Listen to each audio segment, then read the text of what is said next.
Well, after nearly 3 years now, the first of several suspects involved in the Southside explosion is now heading to trial. Jury selection began today, and the big question is the role of social media once the jury is selected. Call 6 investigator and the Now Indy co-anchor Rafael Sanchez joins us now live from South Bend. Rafael. It is now beyond 4:30, and behind me, the St. Joe County Courthouse is now officially closed, but in the basement, jury selection is still ongoing. I just stepped out. They're questioning another 14 potential jurors, and maybe 2 will come out of that pool. Even though we traveled 3 hours away from the Richmond Hill subdivision to get away from all the pretrial publicity, a lot of the jurors, I have to be honest, that showed up today, they knew about the case. And of course, social media like Twitter and Facebook, of course, just magnified the issue. We began the day with 56 potential jurors out of 70 that showed up here to the courthouse. Mark Ray Leonard and all the lawyers were introduced to all the people in the courtroom.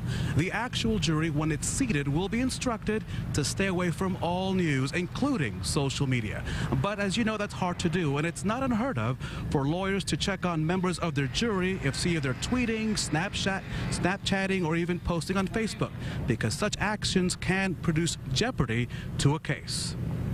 Some people, and it's happened on numerous occasions, especially in the age of social media, that jurors have been discovered doing their own research and going out and looking for things beyond, because that probably happened before, but there wasn't the footprint that we have now with social media. You couldn't, as an attorney, go at night and check people's Twitter accounts and check people's Facebooks and see, oh, hey, they are talking to people about this. So I don't think it's happening any more or less. I just think it's more visible and it's being caught more. John Tompkins, a criminal defense expert, also tells me that in federal cases, the staff on the federal level at times will monitor social media to make sure that the jury does not in any way impugn the integrity of their case.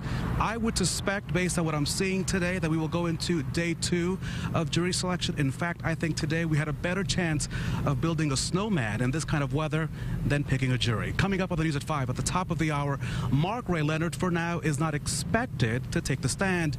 Will his silence impact potential jurors? That story and much more coming up at the top of the hour. Rafael Sanchez for the Now Indy. Now back to you.